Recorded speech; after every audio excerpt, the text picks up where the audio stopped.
Tulong! Tulong! Tulungan niyo kami! Victor! Victor! Kung nariyan ka man sa paligid, tulungan mo kami! Hoy, matandang bulag! Huwag mo nang tawagin ang anak ng tokwang yon. Ibigay mo sa akin ang batang yan kung ayaw mong burahin na kita sa mundo. Hindi mo ba ako nakikilala, ha? Ako si Leon, ang kilabot ng siga rito sa mataas na kahoy. Hindi mo ba nababalitaan kung gaano ako kabagsik, ha? Leon, yung sinasabi nilang may kakayahan magtawag ng mga aswang. Oo, ako nga yun, matandang hunghang. O ano, natatakot ka na ba sa akin? Kung ako sa'yo, bago pa ako magtawag ng mga aswang, ibigay mo na sa akin ang batang yan. Baka hindi mo alam. Papagabi na, oh. Nandito pa tayo sa parte ng baryo na walang ganong dumadaan. Pwede ko rin gawin sa'yo ang kahit na ano, na walang makakakita, maliban sa batang yan. Huwag po. Huwag niyo pong sasaktan si Lola. Kahit di po ako, huwag niyo pong sasaktan. Saka, ano po ba kasi ang kasalanan namin sa inyo? Wala naman po ah. Hoy, bakit ang gusgusin? Huwag kang sumabat sa usapang matatanda. Saka hindi ko ba alam kung anong dugo ang meron ka, ha? Anong binabalak mo, ha? At bakit palaboy-laboy ka? Mabuti pa ay sa akin ka na sumama kaysa sa matandang yan na isang sipa lang kakalawitin na ni kamatayan. Ang sama mo at ang yabang mo, siga ka. Kung wala rito si Redentor, akala mo kung sino kang hari kung umasta. Redentor! Redentor! Sana'y nariyan ka sa tabi-tabi. Tulungan mo kami rito! Aba, at talagang inuubos mo pasensya kung matanda ka. Huwag mo sabing matawag-tawag ang anak ng tokwang yun eh. Isang tawag pa at buburdahan ko na talaga ang katawan mo at ipapakain kita sa mga aswang. Bakit hindi mo gawin? Kung talagang matapang ka, sige. Saktan mo na ako. Tignan na lang natin kung hanggang saan ang tapang mo. Aba, huwag mo akong maangas-angasan dyan, tanda. Hindi ko ba alam na may itinatago ka sa suot mong basahan na saya? Hindi ako tanga kung yun ang inaakala mo. Tanga ka naman talaga, di ba? Aangas-angas ka sa harap ko. Ay hindi mo naman pala ako kayang lapitan. Ano? Sige, lapitan mo ako. Lumapit ka. Matandang uugod-ugod lang naman ako, hindi ba? Tapos ay bulag pa. Kung hindi ka ba naman napakalaking taka? Anak ng... Umanda ka ngayon. Talagang sinagad mo na ang galit ko. Pagsisisihan mo to! Redentor! Redentor, tulong! Tulungan mo kami! Tulungan niyo kami! Tulong! At sa wakas, ay natuntun ko rin ang kinaroroonan ng tumatawag sa pangalan ko. Lumalatag na ang gabi ng sandaling yon. Naroon sa isang bakanting lote na masukal at malayo sa mga kabahayan ang isang matandang ali na bulag. Yakap-yakap nito ang isang gusgusing bata na sa tansya ko ay mga nasa edad 10 anyos. Ang matandang babae naman ay mga nasa edad 60 na. Kasalukuyang sinusugod ang mga ito ng siga-siga na si Leon na mga edad 35 na. 5 taon lamang ang itinanda nito sa akin. Isa ito sa kilabot na siga sa lugar namin na paris ko rin naman. Ito ang palagi kong nakakabangga at ang grupo nitong gang. Sabi-sabi itong si Leon ay may kakayahang magtawag ng mga aswang kung gugustuhin ito. Pero ako ay hindi naniniwala roon. Para sa akin ay gawa-gawa lang ng grupo nito yon para lalong katakutan sila sa mataas na kahoy. Bago pa man may magawang kung ano si Leon sa 2 walang kalaban-laban, ay sinigawan ko na ito. Hoy, Leon! Kung talagang matapang ka, ako ang harapin mo. Para kang babae. Mahihina lang ang kinakaya mo. Dentor! Dentor, ikaw na ba yan? Diyos ko, salamat. At dumating ka rin. Parusahan mo nga ang leon na ito. Akala mo kung sino. Napakayabang. Siya po ba si Redentor? Oo, Apo, siya nga. Ipagtatagol niya tayo. Hoy ka rin, anak ng tokwa. Wala akong pakialam sa kahit ano pang sabihin mo sa akin. Huwag kang makialam dito! Paano kung gusto kong makialam? May magagawa ka ba, ha? Kaya mo ko, ha? Kampante kong nilapitan si Leon. Tinitigan ko ito ng diretsyo at matalim. Ang loko ay ginaya naman ako. Siga-siga ring lumapit sa akin. May pasinga-singa pa itong nalalaman at padura-dura na akala mo kung sinong walang kinatatakutan. Todo ngisi pa na nang aasar. Nang tuluyang makalapit sa akin, ay dinuro pa ako sabay tulak. Angas mo rin talaga no? Akala mo ba'y natatakot ako sa'yo, ha? Hindi porket natalo mo na ako minsan, ay aasta ka ng mas mataas talaga sa akin. Wag na wag mo akong mamaliitin at hindi mo alam kung sino ang binabangga mo. Napangisi ako ng mapakla at pinagpag ang bandang dinuro sa akin ni Leon. Kampante ko itong muling nilapitan at halos ipagduldulan ang mukha ko sa mukha niyang bordado ng mga peklat. Nang hahamon ko siyang tinitigan na may kasama pang panunuya. Walang sa itsura mong yan, hindi ko pa ba alam na wala ka naman talagang binatbat? Hindi ko na nga alam kung may espasyo pa ba yan sa mukha mo para sa mga bagong peklat na ibuburda ngayon ng mga kamao ko. Ipinakita ko pa sa pagmumukha niya ang kuyom na kuyom at matigas kong kamao, dahilan para magkislutan ang mga kalamnan niya sa panga na siyempre ay ikinatuwa ko. Abat, anak ng... Ito na ang huling pagkakataon na magagawa mo to sa akin. Sinasabi ko sa'yo, pagsisisihan mo sandaling ito! Hiya! Naglaban kaming muli ng matindi ni Leon ng oras na yon. Kasabay ng pag-alulong ng isang aso sa di kalayuan ay ang ingay ng pagbabasagan namin ng muka ni Leon. Lakas sa lakas at angas sa angas. Halatang ayaw magpatalo ni Leon at pilit tinatapatan ang lakas kong batak sa pagkakargador at kung ano-anong mabibigat na trabahong pinapasok para lang makaraos sa araw-araw. Wala pang 10 minuto kaming naglalaban ay dinig ko na kagad ang kanyang paghingal. O ano? Kaya mo pa ba? Teka, Leon ka ba talaga, ha? O isa ka lang kuting? Mukha mo!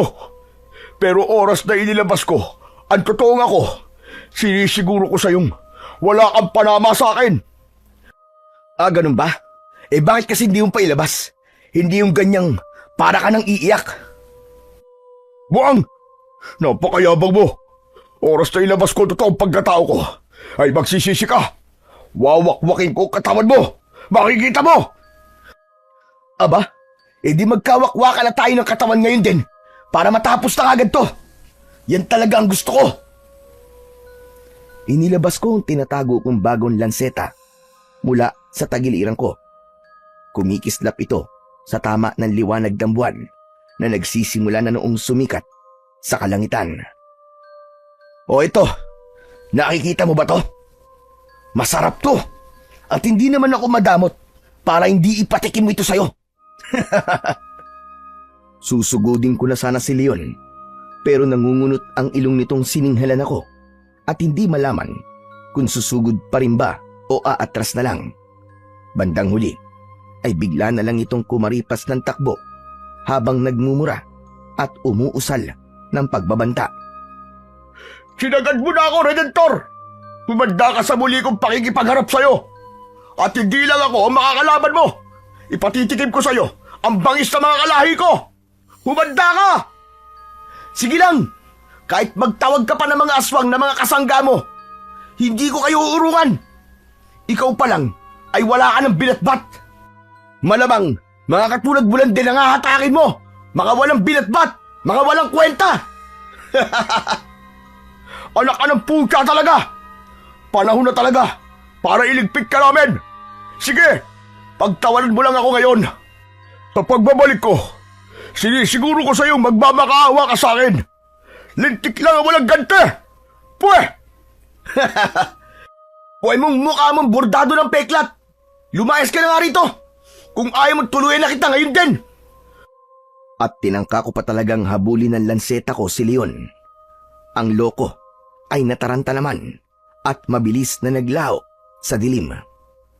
Matapos yun ay binalingan ko naman ang matanda at ang kasama nitong bata. Ayos lang po ba kayo, Lola? Hindi po ba kayo sinaktan ng Leon na yun? Ay nako, mabuti na lang talaga at dumating ka, Redentor. Kung hindi, ay baka kung napano na kami nitong kaawa-awa bata. Kung alam mo lang, parang gustong-gusto niya nang kuhanin itong bata. Palagay ko, ay ipapakain niya sa mga kasanggang aswang. Kawawa naman, itong inosenteng batang ito. May dalaga rin ako mga pagontra rito laban sa mga aswang. Lagi kong daladala kung sakaling makasalubong ko ang sigang yon. Na ngayon nga ay heto, natsempuan pa kami. Itong bata lang sana ang makukuha na niya. Kaso, ay biglang naramdaman kong may inihudyat sa akin itong mga dala ko na hindi ko naman maintindihan. Naisip ko na baka may aswang sa paligid. Si Leon lang pala yun. Tapos, sumigaw ng tulong itong bata, kaya naman sinaklolohan ko. Nako, maraming salamat talaga sa iyo, Redentor. Utang namin sa iyo ang mga buhay namin. Nako, wala po yun, Lola Leda. Itong bata ho ba nakasama nyo eh? Hindi po ba napano? Saan tanungin mo, iho? Alam mo naman na bulag ako. Teka, at kapain ko siya. Ano nga palang pangalan mo, bata ka? Aris po ang pangalan ko, Lola. Huwag niyo po akong alalahanin. Ayos lang po ako. Hindi po ako na ng sigang yun. Saka, huwag po kayo matakot dun. Alam ko po kung ano talaga siya. At alam ko po ang kahinaan niya. Napakunot ang noo ko sa tinura na yon ng batang si Aris. Bigla kong naalala ang kanina lang ay sinabi ni Leon. Ha? Teka. Anong ibig mong sabihin na alam mo kung ano talaga ang Leon na yon? Kuwan po. Pwede po bang sa ako na lang po sasabihin sa inyo? Kasi po, delikado po ako kapag sinabi ko eh. Baka hindi na po niyo ako tulungan. Sa halip na mawala ang pagkakakunot ng noo ko, ay lalo naman akong naguluhan sa isinagot ni Aris. Biglang naging parang misteryo ang dating ng pagkatao nito. Maging si Lola Leda ay napansin kong ganun ang reaksyon na nakalarawan sa kanyang kulubot na muka. Kasabay nito, kapakapa nito ang mga dalang pangontra na nasa bulsa ng suot na palda. Para bang may kung anong nararamdaman mula sa mga yon. Delikado? Bakit naman magiging delikado ka? Saka, may atraso ka ba sa Leon na yon? Naku, wala po akong atraso sa kanya. Ganito na lang po. Sasabihin ko po sa inyo kung ano po talaga yung sigang Leon na yon. At pati po ako. Pero una po muna ay kailangan niyo pong tulungan ako na hindi po niya makuha. Bakit ka ba gusto niyang makuha? Saka, saan ka nga pala nagmula na bata ka ha? Ngayon lang kita nakita rito sa mataas na kahoy ah. Hindi ka taga rito, tama? Taga rito po ang mga magulang ko. Pero kasi wala na po sila. Tumakas lang po ako sa kuta namin dahil yun po ang bilin sa akin ng inay ko bago po sila ni Itay ay kinuha at saka pinatay. Ano? Sinong kumuha at pumatay sa kanila? Basta po, sa ako na lang po sasabihin sa inyo. Ay, teka po, kailangan na po pala nating umalis dito. Gabi na po. Baka po bumalik dito yung si Leon Magtatawag po yun ng mga aswang para pagtulungan po ako makuha. Tama si Aris Redentor. Isasama ko na muna itong bata sa bahay ko. Ikaw rin, sumama ka na muna sa amin. Kailangan namin ng poprotekta sa amin ngayong gabi.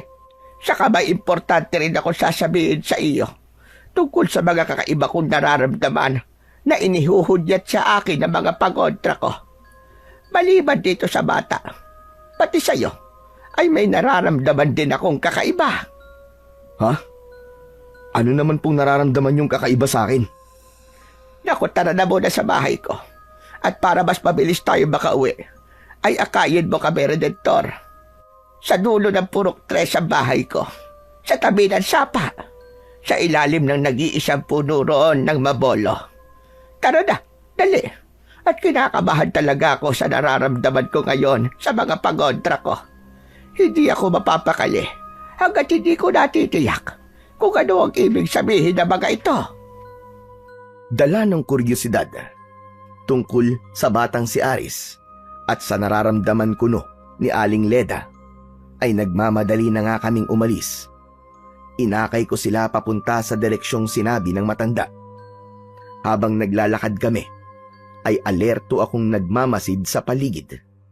May naririnig pa kaming kung ano-anong kaluskos sa hindi kalayuan. Madilim-dilim sa banda namin dahil medyo malayo pa ang poste ng ilaw sa may kanto. Para bang may mga aninong nag-aabang sa may mga puno sa paligid. Hindi naman nagtagal ay nakarating kami sa bahay ni na Aling Leda. Isa itong luma na kubo. Sa bawat dingding nito ay may mga nakasabit na kung ano-anong mga halamang baging, mga sanga o mga tuyong daon na kahit malayo pa ay naaamoy na ang matapang na amoy ng mga ito. Hula ko ay mga pangontra yon at mga halamang herbal. Agad kaming pinapasok ni Aling Leda sa kubo. Kaagad din siyang nagsindi ng gasera matapos maisarang maigi ang pinto at mga bintana ng bahay. Tumambad sa amin ni Aris ang loob ng bahay na puno rin ng mga nakasabit na kung ano-ano. May mga tirintas pa ng bawang at mga telang salit-salit na kulay pula at itim.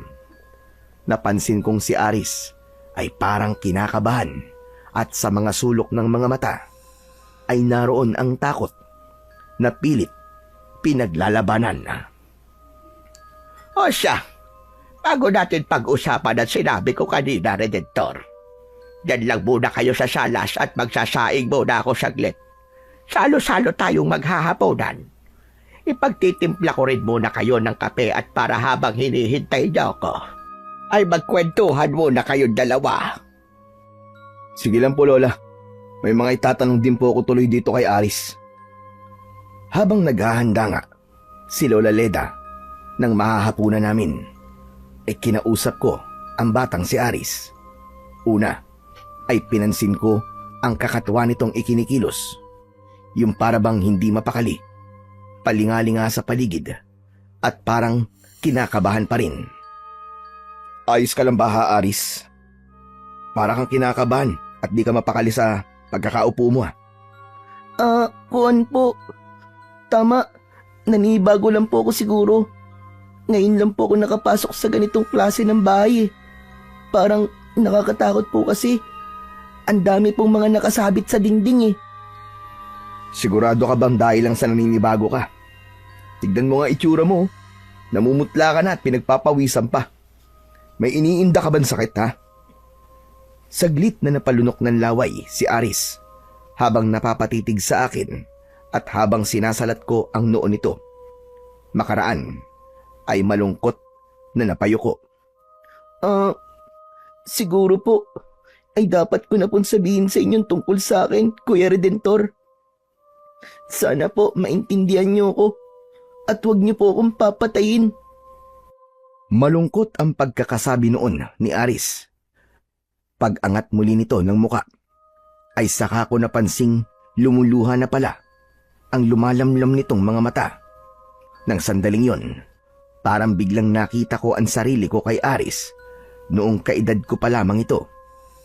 Tingin ko rin ay parang hindi nagkakalayo ang kwento ng buhay namin. Napapangiting ginulo ko ang buhok ni Aris at hinaplos-haplos ang ulo. Huwag kang malungkot at umiyak ng ganyan, Aris. Saka, bakit naman kita papatayin? Ano naman ang kasalanan mo sa akin para gawin ko yun sa'yo, di ba? Wala naman, di ba? Muli akong tinitigan ni Aris. Para bang nananansya at binabasa kung ano ang nasa isip ko. Maya-maya pa ay napansin kong biglang namula ang mga mata nito. Saglit lang yon, pero agad ding bumalik sa dati. Sa pagkakabigla ko, ay bahagya akong napaigtad. Uy! Teka! Bakit biglang namula ang mga mata mo? Isa po akong aswang, Kuya Redentor. Mga aswang din po ang mga magulang ko. Saglit akong natigilan doon at napaisip. Tinitigan ko ang batang si Aris sa mga mata. Pero dahil diretso lang itong nakatingin din sa akin, ay mukhang nagsasabi ito ng totoo. At ako, biglang hindi makapaniwala, ay saglit na napatawa na lang.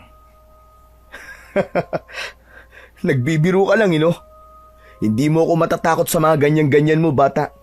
Walang kahit na anong kinatatakutan ang isang katulad ko. Kuya Redentor, seryoso po ako. Aswang po talaga ako, maniwala kayo. Tumakas po ako sa baluarte namin dahil yung po ang bilin sa akin ng mga magulang ko bago po sila pinatay ng pinuno namin. Sabi po nila, kung hindi raw po ako tatakas, ay kukunin daw po nila ako para gawing alay, para lalong lumakas ang pinuno. Kasalukuyan pong pumapatay ang pinuno namin ng mga mahihinang aswang. At ang puso po nila ay iniaalay sa dinidiyos po nilang demonyo. Mas malakas po ang balik na kapangyarihan sa kanya kapag ang inialay ay puso ng isang batang aswang na hindi pa po nakakapag-anyong aswang na tulad ko po. Ang sabi pa po sa akin nila Inay at Itay ay humingi raw po ako ng tulong sa mga tao at wag na wag daw po sa mga kalahi namin. Gawin ko raw po ang lahat ng paraan para hindi po ako makuha ng pinuno. Saka ayaw ko rin pong maging aswang, Kuya Redentor. Ayoko pong maging masamang halimaw na aswang. Ayoko pong paganahin ng pagkaaswang ko. Tulungan mo ako, Kuya Redentor. Tulungan mo ako. Natigilan na naman ako sa mga nalaman kong yun tungkol sa tunay na pagkatao ni Aris. Wala tuloy sa loob ko na napakapa ako sa palawit ng kwintas na suot ko. Nakatago ito sa suot kong t-shirt na napapatungan ng itim na jacket. Naramdaman ko itong nagiinit pero hindi ko na lang pinansin. Si Aris naman noon ay biglang nagkulay pula na naman ng bagya ang mga mata. Maya-maya pa ay bigla kong naalala si Leon. May lihim nga rin pala itong pagkatao na alam daw ni Aris. Teka, oo nga pala Aris. Si Leon din ba ay isang aswang na kapares mo? Yun ba ang sinasabi mong alam mo tungkol sa buang na yun? Opo, kuya. Isa rin pong aswang ang leon na yun. Naamoy ko nga po sa kanya ang amoy ng pinuno namin eh. Ano? Amoy ng pinuno nyo? Pagkakaalam ko po, kapag ang isang aswang ay may amoy ng pinuno, ibig sabihin po, ay tauhan po siya mismo ng pinuno. Kaya rin po delikado ako sa leon na yun, kuya. Sigurado po kung babalikan niya ako kaagad ngayong gabi. Kaya kuya, nakikiusap po ako sa'yo. Sa inyo ni Lola Leda na tulungan niyo po ako. Itago po at protektahan niyo po ako laban kay Leon at sa pinuno naming aswang. Teka, kung talagang aswang ka, bakit nakapasok ka rito sa loob ng bahay ni Aling Leda? Ang dami niyang pangontra dito, pero hindi ka man lang napapano.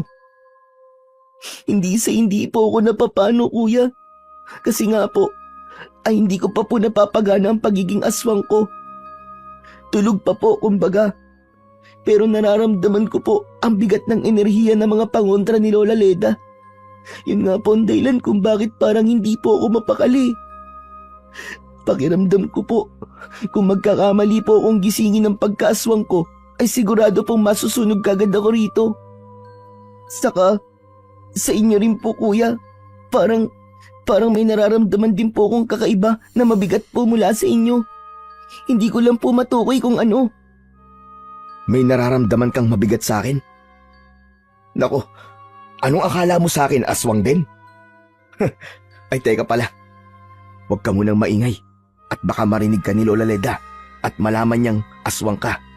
Baka mamaya mabigla siya at magawang kanya ng hindi maganda. Pero Kuya Redentor, kailangan din po niyang malaman ito. Oo nga, pero hindi natin siya dapat biglain. Tsaka ngayong gabi rin, hindi ko kayo iiwanan na kayong dalawa lang. Medyo may duda pa rin ako sa totoo mong intensyon. Mahirap na. At baka gawan mo pa na masama si Lola Leda. At baka maging salot ka pa rito sa mataas na kahoy. Alam ko po kuya, na hindi kayo basta-basta maniniwala sa akin. Naiintindihan ko naman po kayo. Pero sa ngayon, ay obligado na po kayong tulungan ako dahil kung hindi, papayag po ba kayo na makuha ko ng pinuno namin at tuluyan lumakas ang kanyang pagkaswang? Mas magiging delikado po ang buong baryong ito kapag nangyari pong maialay ako. Saka, lalo rin pong magiging siga-siga si Leon. Kapag lumakas po ang pinuno, dadagdagan din ng pinuno ang taglay na lakas at kakayahan ni Leon bilang pinagkakatiwalaan niyang aswang. Papayag ka po bang madali ka na lang niyang matatalo kapag nangyari yon? Aba, syempre, hindi ako makakapayag, no? Mas gugustuhin kong ako lang ang aastang siga-siga rito. Dahil ang pagkasiga ko ay para naman balanse ng impluensya ng mga mapagsamantalang mamamayan at mga edukado kuno rito. Kung ang Leon na yun ang tuluyang maghahari-haring siga rito, malamang na lalong gugulo ang kaayusan dito. Hindi ako makakapayag na mangyari yon. Mabuti po kung ganun. Pareho po talaga tayo. Ako rin po. Ayokong lalo pang lumakas ang pinuno namin. Saka sabi ko nga po, ayoko na rin pong maging isang aswang. Gusto ko pong mamuhay na tulad din yung mga tao. Nandidiri na po akong makakita at makaamoy ng malansad dugo ng tao. Kaya kung tutulungan niyo po ako ni Lola Leda, ay tutulungan ko rin po kayo na matalo ang pinunong aswang. Kahit pa po sobrang nakakatakot niya. Sa kabilang paghihiganti ko na rin po para sa mga magulang ko. Titirisin ko ang garuno na yon. Ano? Garuno? Sino yon? Biglang tinakpan ni Aris ang bibig ko ng palad niya na ikinagulat ko. Naku, mali pala na nabigkas ko po ang pangalan ng pinunong aswang. Lalo po akong malalagot nito. Ikaw na rin po, Kuya Redentor. Lagot po tayong dalawa. Malamang na natunugan na kaagad ng pinuno namin na may bumigkas ng pangalan niya na isang aswang sa harap ng isang tao. Pareho po tayong hahanapin niya kaagad ngayong gabi. Ibig mo sabihin, yun ang pangalan ng pinuno niyong aswang? Mariing tumango si Aris. Nakalarawan sa mga mata niya ang grabing pagkatakot at pangamba. Opo kuya, yun na nga po. Wag niyo na pong babanggitin ulit ah. Mas paulit-ulit po kasing mababanggit ang pangalan niya ay mas lalo pong tatalas ang pangamoy niya sa atin. Mas madali po niya tayong mahanap. Ngayon pa lang po ay kailangan may gawin na tayo para hindi niya tayo masundan. Pero nandito tayo sa loob ng bahay ni Lola Leda. Natadtad na mga pangontra. Tiwala naman akong malalakas sa mga pangontra dito ni Lola Leda. Hindi na siguro tayo basta-basta masusundan o mapapasok dito ng pinuno nyo. Pero kuya, kabisado rin po yata rito ni Leon. Siguradong ituturo niya rin po itong bahay ni Lola Leda. Baka may alam rin po siyang paraan kung paano mapapasok itong bahay. Naku, oo nga no. Napaisip ako ng malalim ng puntong yon kung saan kami pwedeng pansamantalang magtago kung totoo nga ang mga pinagsasasabi ni Aris. Hindi pa rin talaga ako kampante sa kanya dahil kakakilala ko pa lamang sa kanya. At habang nag-iisip ako, ay siya namang biglang paglitaw ni Aling Leda. Dala-dala nito ang mga ihahaing panghapunan namin. Bigla pang napalis ang masayang pagkakangiti ko nang para bang may kung anong nararamdaman habang itinatapik-tapik ang hawak na tungkod sa sahig. Aba, teka. Bakit ganito ang nararamdaman ko? Redentor! Ares! Nariyan pa ba kayo? Nandito pa po kami, Lola Leda. Bakit po? Ano po bang nararamdaman nyo? At napapakunot pa ang noo nyo? Sandali nga. At tulungan mo nga akong ilapag sandali ang mga ito, iho. At biglang para akong manginginig sa kakaiba kong nararamdaman. Agad naman akong tumayo at tinulungan si Lola Leda. Totoo ngang bigla itong nanginginig na hindi maintindihan. Nag-alala tuloy ako at hindi ko maiwasang kabahan ng kaunti. Ayos lang po ba kayo, Lola? Ano po ba kasing nararamdaman ninyo? Naupo muna si Lola Leda. Kinapakaparin muna kami ni Aris bago sumagot. Ewan ko ba? At bakit bigla akong kinabahan sa inyong dalawa? Mas tumindi ang kakaibang nararamdaman ko sa inyong dalawa na inihuhudyat sa akin ng mga pangontra ko sa paligid. Teka, sabihin ko na nga sa inyo ang nararamdaman ko. Ano po bang nararamdaman niyo sa amin? Kay Ares, parang may kakaiba sa pagkatao niya. Isang mabigat na nakatagong enerhiya ang nagmumula sa kanya. Saka parang mas sa kanya nakatuon ang mga pangontra ko. Hindi ko lang masiguro kung masama o mabuting enerhiya ba ang nasa kanya. Diyos ko, bata ka, saan ka ba talaga naggaling at bakit naparito ka sa baryo namin? Ano ba talaga ang pakay mo? At naguguluhan pati ang mga hudyat na natatanggap ko sa mga pangontra ko. Saan ka ba talaga kakampi? Sa liwanag o sa dilim? Makahulugang nagkatinginan kami ni Aris sa mga sinabi ni Lola Leda. Napasenyas pa ako rito. Nasasabihin ko na rin sa matanda ang lihim na ibinunyag nito. Tumangulang naman si Aris. Lola, wag po sana kayong mabibigla, ha? Itong si Aris po kasi ay napag-alaman ko po na mula po sa puwersa ng dilim, pero kakampi po siya ng liwanag. Ano ka ba? Anong ibig mo sabihin, Redentor? Paano galing siya sa puwersa ng dilim? Anak ba siya ng engkanto? Lamang lupa? Imposible. Hindi makakapasok sa bahay ko ang kahit alin sa kanila. Lola Leda, makinig po kayo maigi. Bago po ang lahat, ay pakinggan niyo po sana muna ang lahat ng mga sasabihin namin ni Aris bago po kayo tumugon. Sigurado po ako magugulat kayo, pero ipapaliwanag po namin maigi sa inyo. Ano ba yan? Lalo naman ako kinakabahan sa kung ano man sasabihin ninyo. Pero di bale, nakahanda naman ako dahil narito ako sa baluarte kong kubo. Hinihiling ko na nga lang na sana ay mali ang kung anumang iniisip ko tungkol kay Aris.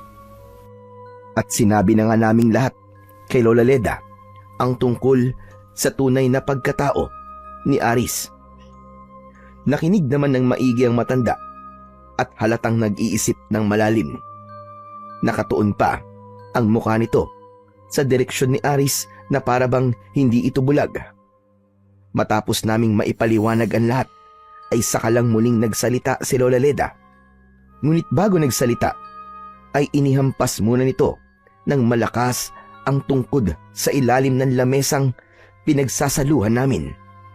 Napakislot pa kami pareho ni Aris. Si Aris naman ay parang kinabahan pa at napansin ko na namang sandaling nagkulay pula ang mga mata. Diyos ko, totoo ang isa kang aswang na bata ka. Bakit nga pala hindi ko to naisip gawin kagad kaninang kaharap pa natin si Leon? Di sana ay alam ko na kagad na aswang ka, Aris. Nalaman po ninyo sa pamamagitan lang po ng tungkod po ninyo? Oo, itong tungkod ko kasi ay minsan kong ibinaban sa pagontrang langis at dinasalan ko rin para magsilbing tulong sa akin na malaman kung masasamang elemento o aswang ang nasa paligid ko na hindi ko nakikita. Isang hampas ko lang dito ay kaiinisan na ng mga aswang o masasamang elemento. Ang katawan nila ay tutugon kagad sa pamamagitan ng kagustuhang magpalit ng anyo. Ngayon mismo ay naramdaman ko yon sa iyo, Aris. Tama ba ko, iho, na gusto mo sanang mag-anyong aswang?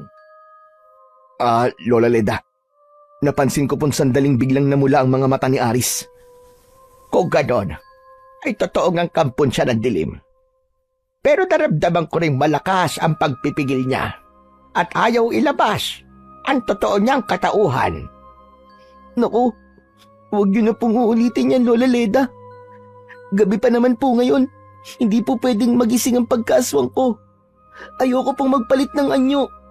Natatakot po ako na kapag nagpalit po ako ng anyo, ay baka mas mahirapan na po ako magpigil sa susunod. Saka, paano pa po ako makakahingi ng tulong nyo kung pati po ako ay magiging delikado na po sa inyo? Ganon ba? Ayaw mo nga talaga na maging aswang kung ganon. Pero gustong-gusto kang kunin ang pinuno nyo para lalo siyang lumakas. Yung ika ninyo dahil hindi mo pa nga napapagana ang pagiging aswang mo. Teka, may naisip ako. Kaya lang pag-iisipan ko munang maigi bago ko sabihin sa inyo. At ikaw pala, Redentor, nararamdaman ko sa iyo na may taglay kang isang bagay na nasa isang antingero. Isa ka bang antingero? Antingero? Naku, hindi po ako antingero, Lola. Kung iniisip ninyong ako ang kailangan lumaban sa mga aswang, handa naman po akong lumaban kahit wala po akong taglay na kapangyarihan o kahit na anong galing ng isang antingero. Saka, paano po ninyong nasabing may taglay akong sa isang antingero? At bakit naman po ako magtataglay na sinasabi nyo? Wala pa naman po akong nakakasalamuhang isang antingero. Baka may aksidente ka napulot na bagay na pagmamayari pala ng isang antingero. May burloloy ka ba suot sa katawan o kahit na anong sandata? Sabihin mo sa akin at tutukuyin ko kung alin ang nararamdaman ko sa iyo na galing sa isang antingero. Nakapako ang suot kong kwintas na may kakaibang palawit na parabang medalya. Kasunod nito ay kinapako rin ang lansetang isinuksok ko sa may tagiliran ng suot kong pantalong maong. Inilapag ko silang dalawa sa lamesa.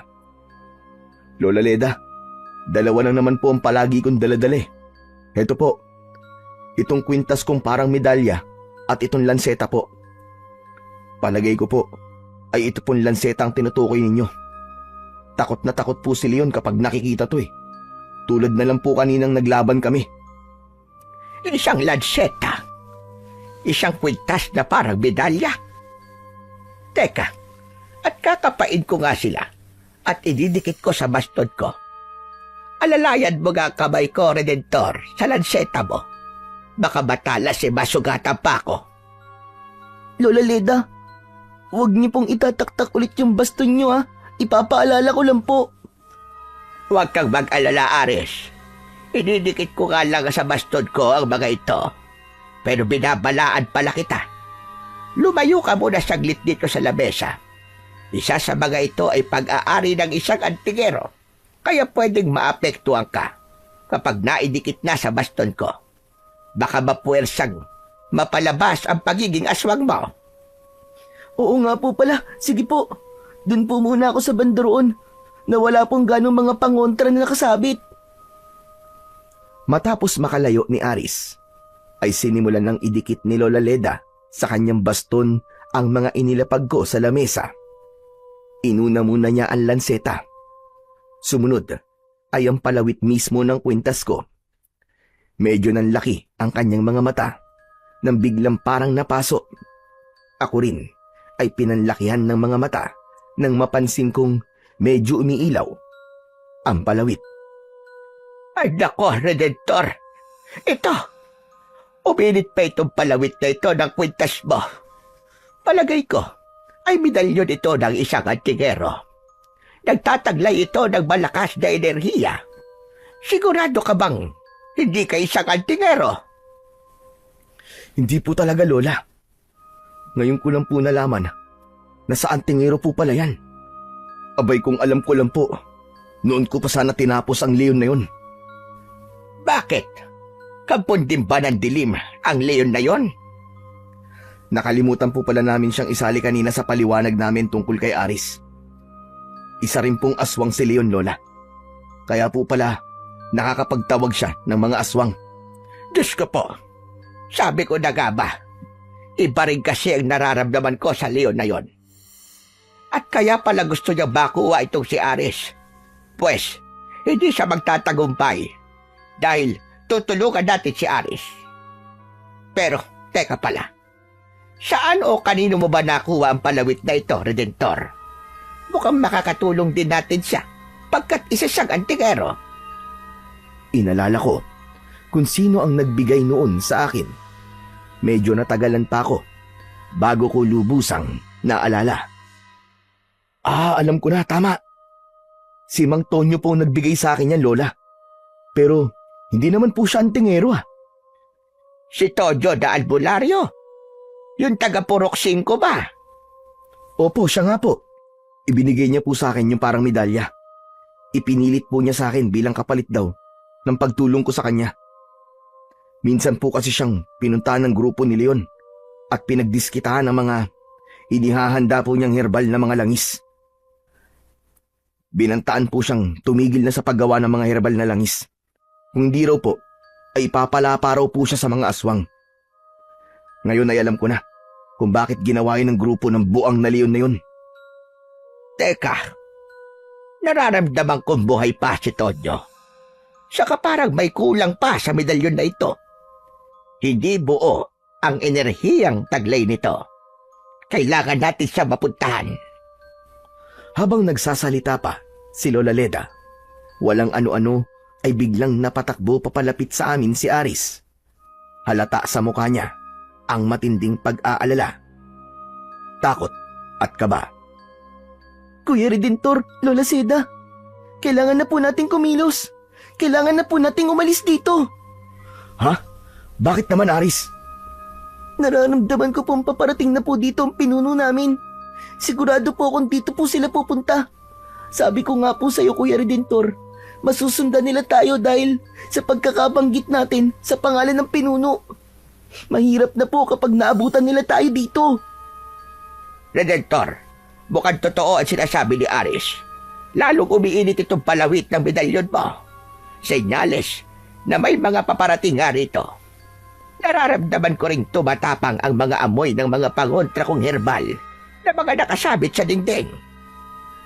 Napasimangot ako ng sandaling yon dahil hindi ko yon inaasahan. Bigla na lang ay napasuong kami sa isang di biro-birong sitwasyon. Naamoy ko na rin, Kuya Redentor, ang amoy ni Leon. Kagad, Kuya. Delikado na tayo ngayong gabi. Pero saan naman tayo pupunta? Teka, at mag-aakot lang ako ng ilang mga pangontrang magagamit natin. Hindi pwedeng tumakas tayo na wala tayong dalang proteksyon. Habang naghahakot si Lola Leda ng mga pangontra, ay napapaisip naman ako kung saan kami pupunta na palagay ko ay hindi na kami masusundan pa ng mga paparating na grupo ng mga aswang. Maya-maya pa ay bigla kaming nagulantang nang sa hindi kalayuan sa labas ay nakarinig kami ng sigawan ng mga tao. Malamang na namataan na nila ang paparating na mga aswang. Binabalaan nila ang mga tao na wag nang lalabas pa ng kani-kanilang mga bahay at magsipaghanda raw sila ng mga pangontra at panlaban. Ayun na nga sila, Kuya Redentor. Lola Leda, tara na po tumakas. Diyos ko po, nakakatakot at nakakakaba naman ito. Ano na, Redentor? Saan tayo pupunta ngayon? Alam ko na kung saan tayo pupunta. Aris, alalayan mo si Lola Leda. Sumunod kayo sa akin. Hindi, ikaw na lang ang umalay sa akin, Redentor. May mga dala kong mga pangontra. Baka kung masaling ni Aris ay magigising ang pagkaaswang niya. Oo nga pala. Sa likod nyo na lang po ako, Kuya Redentor. Sasabihan ko po kayo kapag naramdaman ko pong may aswang sa paligid natin na malapit na po sa atin. Ganun na nga ang ginawa namin. Kami ni Lola Leda ang nagpatiuna at si Aris sa likuran namin. Siyempre, habang naglalakad kami papalayo sa kubo ni Lola Leda, ay pasimple kong nililingon-lingon si Aris. Medyo duda pa rin ako sa kanya. Kung sakali ay may naisip na akong panlaban sa kanya. Noon ay suot ko na ulit ang medalyon ko na tulad nga ng sabi ni Lola Leda ay umiinit pa rin. Ang lanseta ko ay nasa may tagiliran ko na ulit. Ito ang gagamitin ko kay Aris kung sakali. Sa Purok 5 ng mataas na kahoy kami nagpunta. Sa bahay ni Mang Tonyo na albularyo. Ang dulo nito kung saan naroon ang bahay ng albularyo ay katabi na ng gubat. Malapit na kami sa bahay ni Mang Tonyo nang biglang matigilan si Lola Leda. Teka muna sandali, Redentor. Parang may naaamoy akong mga herbal na halaman sa paligid. Parang pamilyar sa akin ito. Nandito na tayo kina Tonyo. Opo, Lola. Siya po talaga ang unang-unang naisip kong puntahan. Bahay ng isa pang albularyo na katulad nyo. Para may protection din po tayo maliban dyan sa mga daladala nyo. Siguro po naman ligtas tayo rito. Paano naman si Ares? Baka hindi siya papasukin ni Tonyo kapag naramdaman niyang aswang din ang bata. Teka po pala, Kuya Redentor.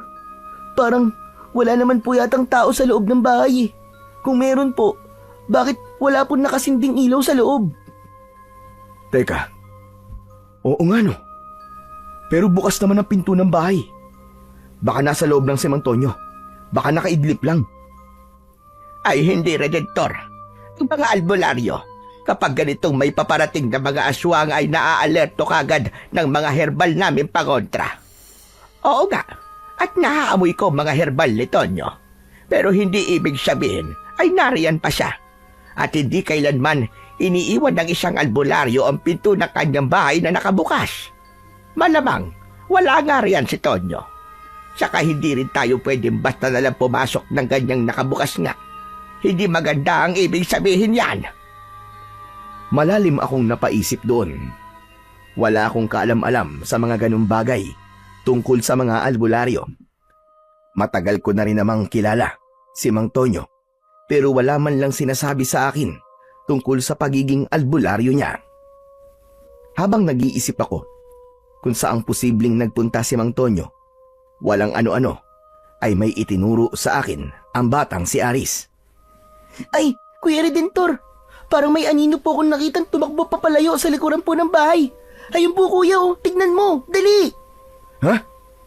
Teka, parang anino ni Mang Tonyo yun. Tara, sundan natin. Mang Tonyo! Mang Tonyo, saan po kayo pupunta? Si Redentor po ito, Mang Tonyo! Saglit akong nilingon ng anino ni Mang Tonyo. Medyo natigilan pa at nagdalawang isip kung babalikan ba ako o itutuloy ang pag-alis. Sa huli ay itinuloy nito ang pag-alis. Ang direksyong tinahak ay papasok sa gubat. Doon ko naman biglang naalala na madalas pumasok sa gubat ang matanda. Nang minsang lihim ko itong sundan, ay napag-alaman kong may sikretong kuweba pala itong pinagtataguan na pailalim sa lupa. Aba, si Tonyo ba talaga yon, Redentor?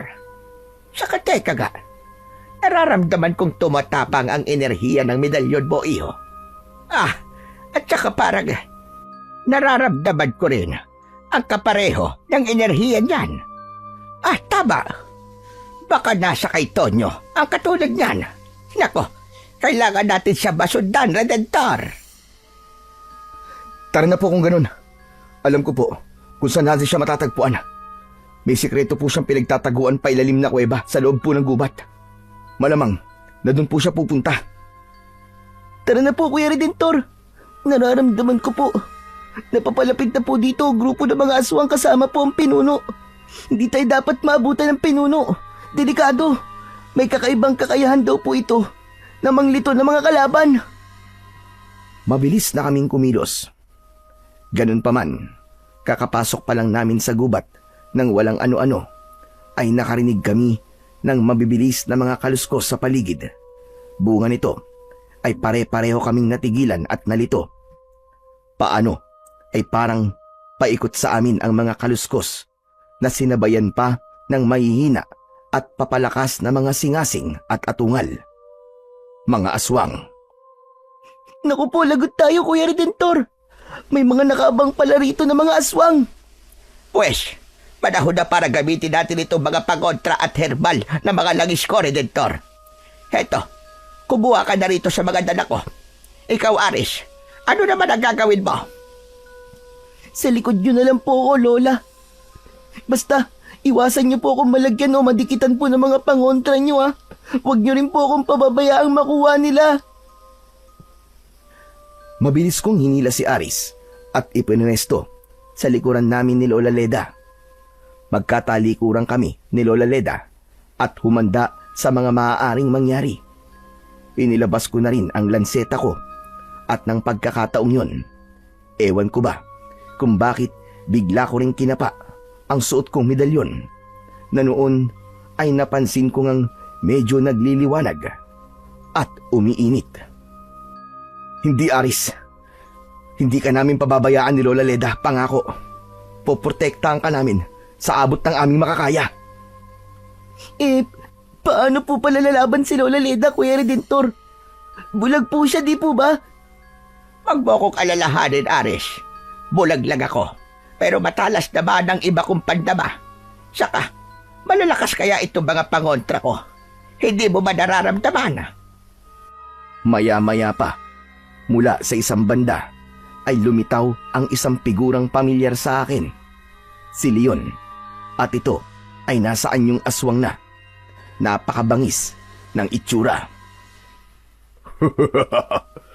Kumusta, Redentor? Nakita na naman tayo. Nagulat ka ba? Dahil binalikan kita kagad. Kawawa ka naman. Hayang kasi, sinagad mo ko eh. Katapusan mo ng anak ng tokwa ka. Mga kalahi, sugurin ang buwang na yan. Pero teka pala, sandali. Nasaan nga pala si Aris? Naramdaman kong maigpit na nakakapit sa akin si Aris. Dama ko ang takot niya ng mga sandaling yon.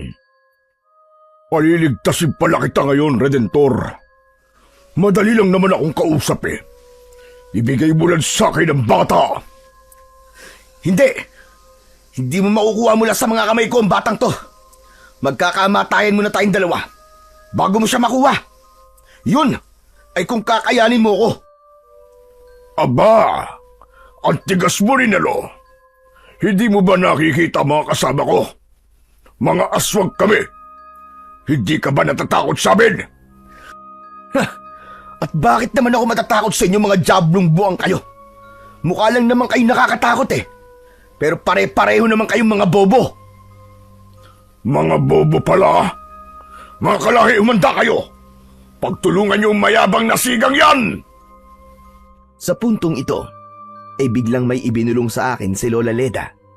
Ni hindi man lang kababakasan ng takot ang ekspresyon ng mukha nito. Sa halip ay kampante lang ito at parang medyo galit. Sigurado kong hindi nila tayo basta-basta malalapitan, Redentor. Si Aris ang alas natin. Dati ko pa itong naisip. Pwede natin gawin pain si Aris sa kanila. Ho? Paano pong pain? Bantaan mo ang leon na yan. Nagigisingin natin ang pagkaaswang ni Aris kapag tinangka nila tayong kantiin. Tandaan mo, gusto siyang makuha ng pinuno nila dahil hindi pa niya napapagana ang pagiging aswang. Sigurado kong hindi sila magpapadalos-dalos dahil kay Aris. Lumakas lalo ang loob ko sa sinabing yun ni Lola Leda. Kaya naman, sinagot kong muli si Leon. Nakangisi ko siyang tinitigan. O ano, Leon? Puro ka lang pala pagbabantay. Bakit hindi niyo pa kami sugurin? Sobrang takot na takot ka sa akin, ano? Utot mo. Kami na di hamak na mas marami kumpara sa inyong dalawa lang. At bulag pa ang kasama mong matandang yan. Matatakot. Kayo ang mas dapat na matakot. Kaya kung ako sa'yo, ibigay mo na sa akin ang batang yan. Dahil ang batang yan ay... ibigay mo na sa akin ang batang yan. At hahayaan pa kitang mabuhay sa gabing ito, Redentor. Ano akala mo sa akin, tanga? Na madali mo lang mauuto? Utot mo, Blue! Ginagalit mo talaga ako. Pues, ako mismo ang wawakwak sa katawan mong tokwa ka. Aktong susugurin na nga sana ako ni Leon na sinundan pa ng mga kasama nitong aswang. Nanggigigil ang mga daliri nito na may matatalas na mga kuko. Maging ang mga kalamnan nito sa panga ay nagkikislutan.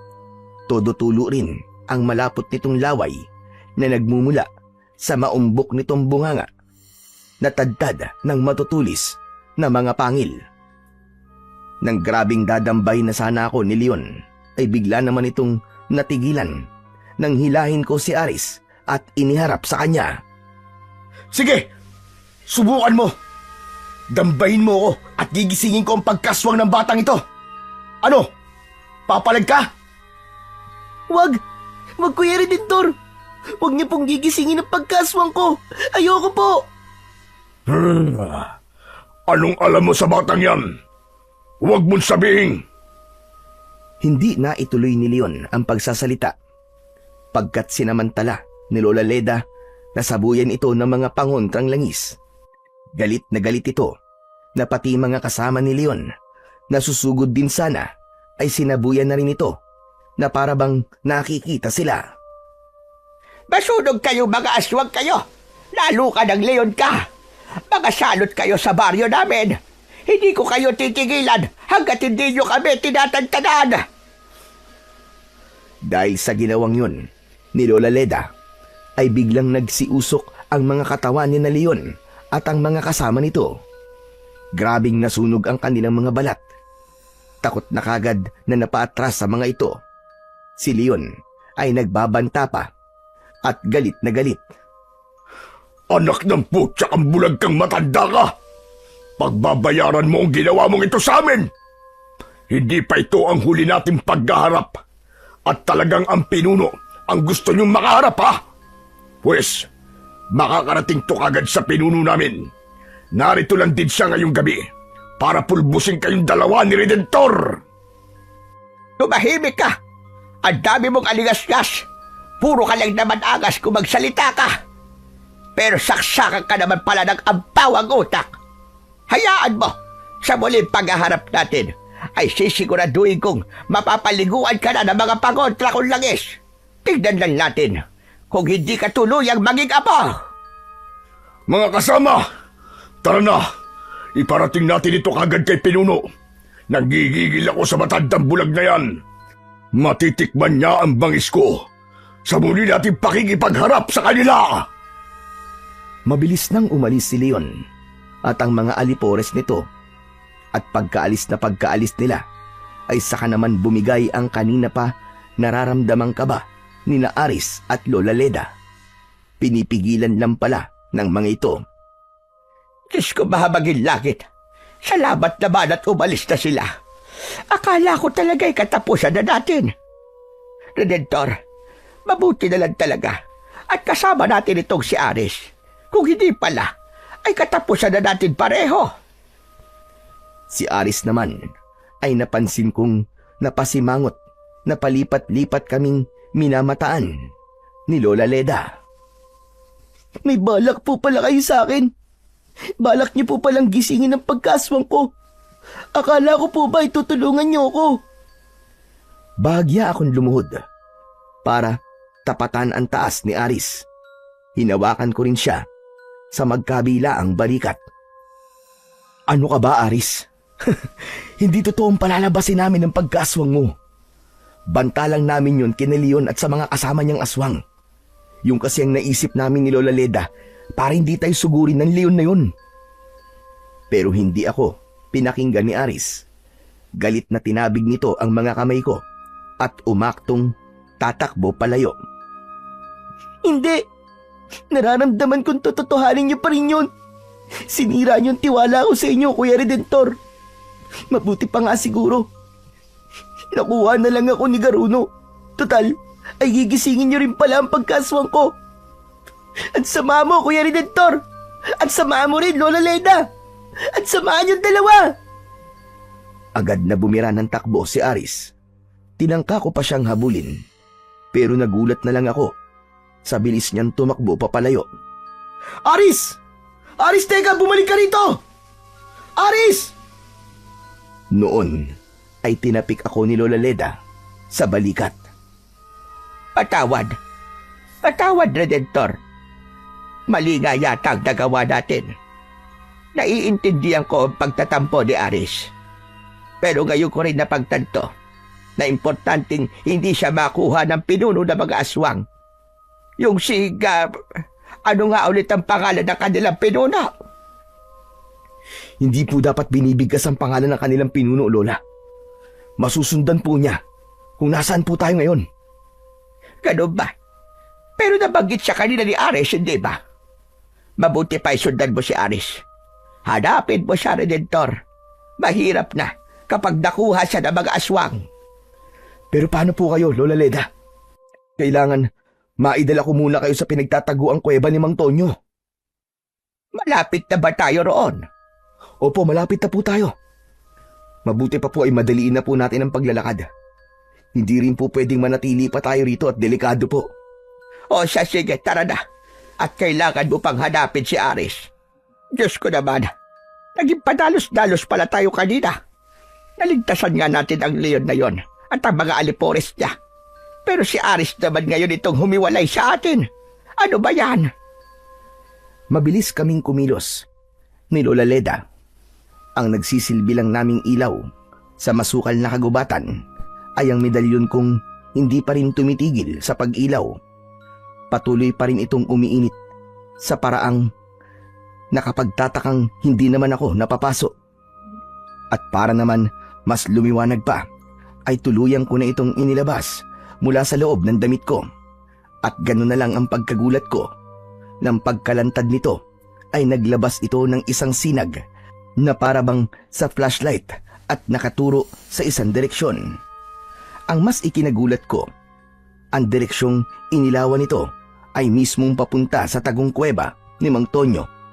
Mga ilang di pa na lang ang layo nito sa amin. Lola Leda, ito na pala ang sikretong kuweba ni Mang Tonyo.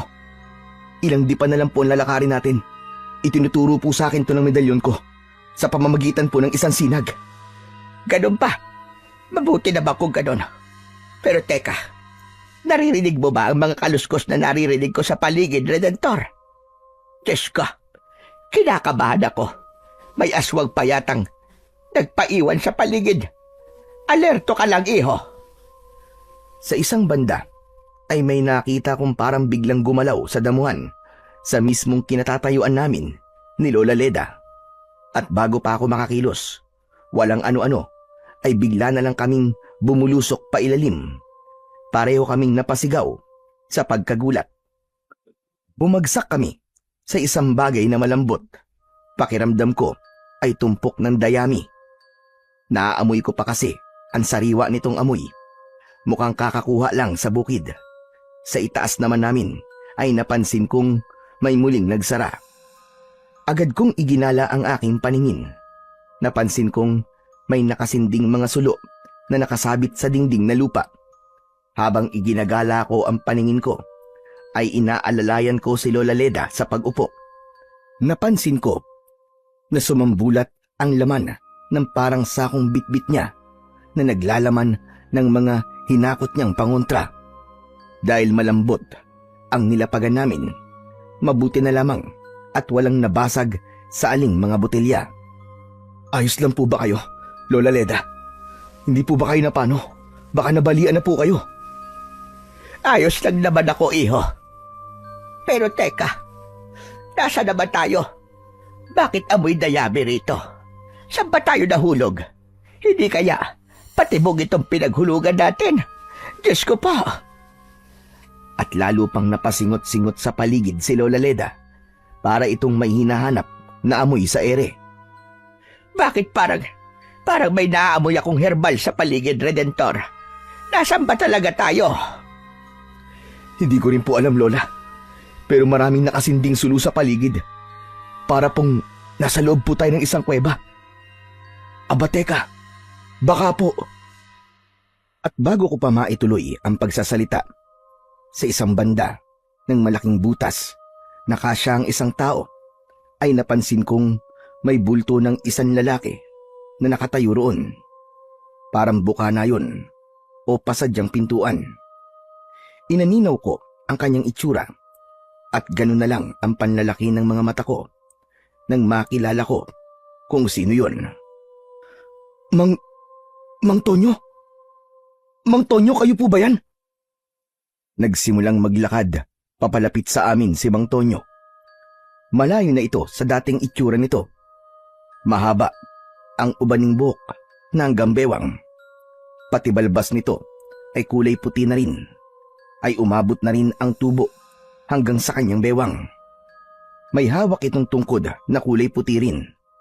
May suot itong medalyon na tulad ng suot ko. Umiilaw rin yon sa tapat ng dibdib nito. Kahit matanda na, ay matikas pa rin naman ang tindig ni Mang Tonyo. At bakas pa rin sa kulubot na muka ang taglay na kagwapuhan.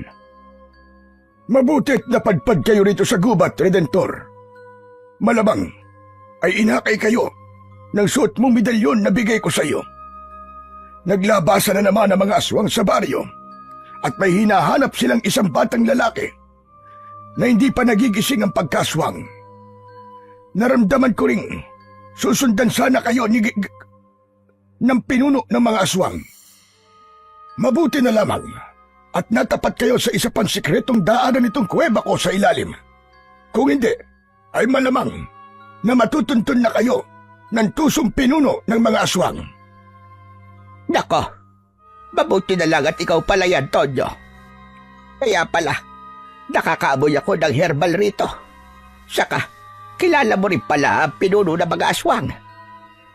Ang batang si Aris nga pala, maalala ko. Kailangan namin siya mabawi ulit, Tonyo. Tulungan mo itong si Redentor na hanapin ang batang iyon. Hindi pwedeng makuha iyon ng mga aswang dahil iaalay daw yon ng kanilang pinuno para lalo itong lumakas. Hindi nyo na siya kailangang hanapin pa, Leda. Ano ka ba? At bakit naman, Tonyo? Importante sa atin ang batang iyon. Iyon ang magagamit natin laban sa mga aswang. Hindi nyo na siya kailangang hanapin dahil narito na siya sa kuweba ko, Leda. Natsempuan ko siya bandang una habang nagmamasid-basid ako sa paligid ditong kuweba. Bago kayo napadpad dito, naramdaman kong isa siyang aswang na hindi pa aktibo ang pagkaaswang.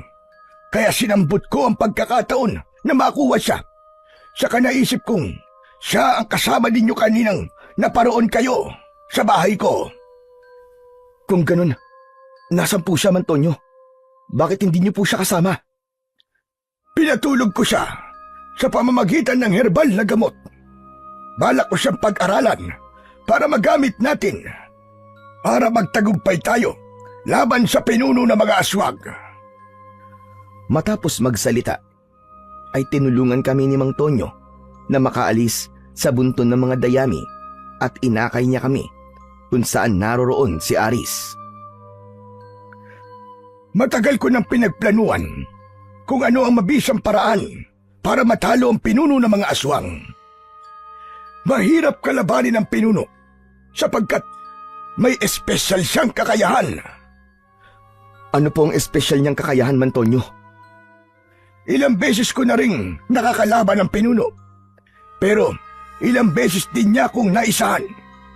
May kakaiba siyang kakayahang manglito ng mga kalaban niya. May suot siyang parang medalyon na dalawa ang palawit. Salitang umiilaw ang mga yon sa harap ng kalaban. Nanglilito po siya ng kalaban? Sa paano pong paraan, Mang Tonyo? Pinagpapalit-palit niya sa paningin ng kalaban ang mga nasa paligid. Teka, sandali. Paano mo namang nalaman ng ganong kakayahan ng pinuno ng mga aswang, Tonyo? Matagal ko nang nakakalaban ng pinuno, tulad nga ng sinabi ko. Maraming eksperimento na rin akong nagawa. Nakakalungkot lang. At marami-rami na rin akong naisasakripisyong mga tao. Pero ang layunin ko ay para tuluyang matalo ang pinunong yon. Hanggat hindi natin siya natatalo, ay patuloy silang makakapambiktima ng mga tao at mas lalong maraming tao pa ang mabibiktima niya. Kung ganon, sa tagal mo na palang kinakalaban ng pinuno, siguro naman ay may nabuo ka na kahit papano na magandang plano. Meron na nga ba, ha, Tonyo? Meron naman, Leda.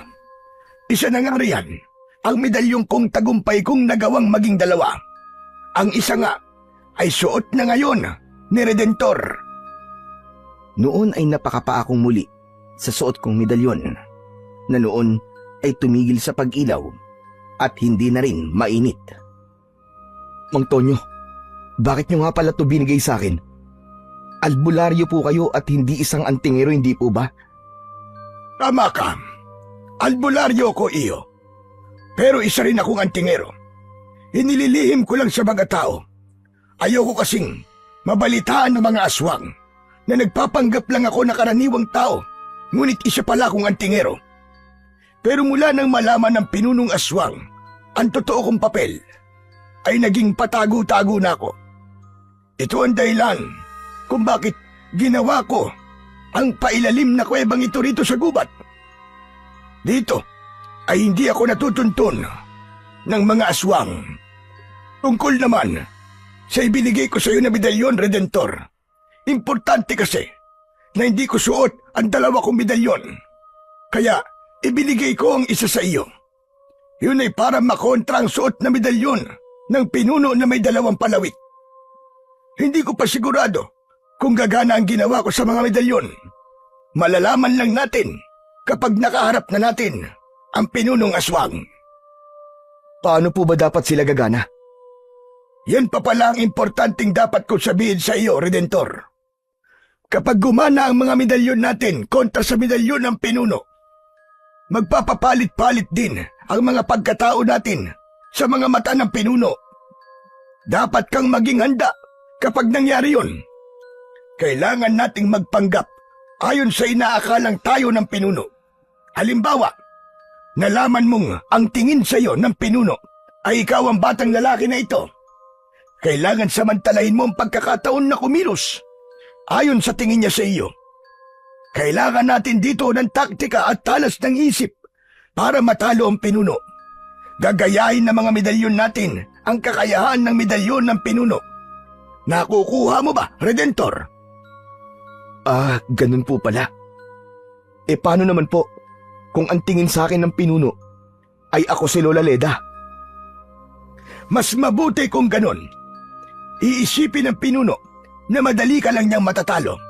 At teka pala, kailangan pala kitang bigyan ng mga sandatang magagamit mo laban sa mga aswang at sa pinuno mismo.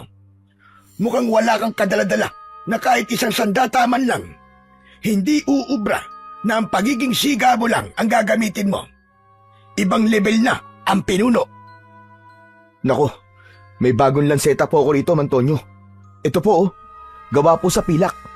Takot na takot nga po si Leon na isa po palang aswang kapag nakikita to. Aba, ayos pala yan. Kinatatakutan talaga ng mga aswang ang kahit na anong sandata na gawa sa pilak. Kapag itinarak mo yan sa puso nila, ay tiyak ang kamatayan nila. Yan lang pala ay sapat na. Pero bibigyan pa rin kita ng ibang magagamit mo. Ako ba, Tonyo? Hindi mo bibigyan ng sandata. Hindi porket bulag ako, ay wala na akong kakayahang makipaglaban sa mga aswang. Siyempre ay bibigyan din kita, Leda. Saka alam ko rin namang isa kang mahusay na albularya at herbalista. Isa pa, ay kailangan namin ng presensya mo para panlito sa pinuno ng mga aswang. Siyempre, lahat tayo ay may papel rito, Tonyo. At hindi rin talaga ako makapapayag na lumakas palalo ang kampo ng mga aswang. Galit ako sa mga katulad ni Leon Naswag na nga ay siga-siga pa sa baryo. Hindi katulad nitong si Redentor na inilulugar ang pagkasiga niya. At siya nga pala. Biglang natigilan sa pagsasalita si Lola Leda. Nang walang ano-ano ay nakarinig kami ng kakaibang ugong na nagmumula sa may ulunan namin. Halo-halong mga singasing, atungal at mga kaluskos ang naririnig namin. Noon ko napagtantong nasa ilalim nga talaga kami ng lupa. Kasabay pa nito ay napansin namin ni Mang Tonyo na umiilaw ang mga suot naming medalyon. Umiinit din pati. Si Lola Leda naman ay napakapa sa mga dala niyang pangontra. Huwag mo na kayong gagawa ng kahit na anong ingay, Redentor, Leda. Nasa tapat ng kuweba ko, ang pinuno, kasama ang mga alipores ng aswang. Nararamdaman kong may binabalak ang pinuno. Kasalukuyan niyang pinapagana ang medalyon niyang pang-aswang. Kayo ni Redentor, Tonyo. Hindi ba niyo pagaganahin ang mga medalyon ninyo? Papahin mo lang ang medalyon mo, Redentor. Pakiramdaman mo lang at sundin mo kung ano bang ibinulong sa isip mo. Alam kong ilang ulit mo nang naranasang parang may nag-uutos sa iyong isip, ngunit hindi mo lang alam. Kaya ngayon ay sinasabi ko na sa iyo kung paano yan gumagana. Naalala ko ang mga karanasan kong yun, lalo na kapag napapaharap ako kay Leon. Hindi ko alam na yun na pala yun. Gumagana na pala noon pa sa akin ang medalyon. Nang muli kong kapain ang medalyon, ay sakto namang parang bigla kong naisip si Aris. Parang may kusang nagsasabi sa isip ko. Nalapitan kagad si Aris bago pa man ito magising. Ngunit bago ko pa man malapitan si Aris, ay saka naman agad nagdilat ng mga mata ang bata. Pagkatapos, ay ako pa kagad ang nakita. Napasimangot ang mukha nito at mabilis na bumangon. Ikaw na naman, Kuya Redentor. Nakakainis. Nasaan ba ako? At bakit kayo nandito ni Lola Leda? Kayo po, matandang ubanin. Sino po ba kayo? Bakit niyo po ako dinala rito? Kalagan niyo ako. Wala akong tiwala sa inyo. Nararamdaman ko ang pinuno sa paligid. Kalagan niyo ako rito. Kung ayaw niyong tawagin ko siya. Garo! Bago pa man mabigkas ni Aris ang pangalan ng pinunong aswang, ay mabilis ko kagad na tinakpan ang bibig niya at para hindi na rin siya makagawa pa ng anumang ingay. Medyo matinis pa naman ang kanyang boses. Nang puntong ang yon, ay malamang na narinig ng mga aswang si Aris. Bigla kasing lumakas lalo ang kanilang pag-iingay sa itaas ng kuweba, kasabay ng sabay-sabay nilang pagpadyak sa lupa. Ano pat, nagsimulang maglaglagan mula sa itaas ang ilang maliliit na mga bato at tipak ng lupa. Naku, bago pa gumuho tong kuweba, Mantonyo, mukhang kailangan na po natin lumabas. Mahirap pong makulong tayo dito at matabunan dito sa loob. Tama ka, Redentor. Kailangan na nga natin lumabas. Magsipaganda kayo. Leda, humanda ka. Ako ang aakay sa isa palabas. Ikaw naman, Redentor. Ikaw na ang bahala sa batang yan. Tandaan mo, hindi dapat makuha ng pinuno yan. Tandaan mo rin, Redentor. Malaking alas natin yang si Aris. Alam mo na kung anong dapat na gawin sa kanya kapag napaharap tayo sa mahirap na sitwasyon. Si Aris naman noon ay nagpupumiglas at sinisikap sumigaw kahit todo ang pagkakatakip ko sa bibig niya. Aris, ano ba, tumigil ka? Hindi ka namin ipapahamak kung yun pa rin ang iniisip mo. May ibang paraan kaming naisip ni Mantonyo laban sa pinuno. Pareho kaming may mga medalyon. Tulong-tulong tayo rito. Lahat tayo ay may kanya-kanyang papel.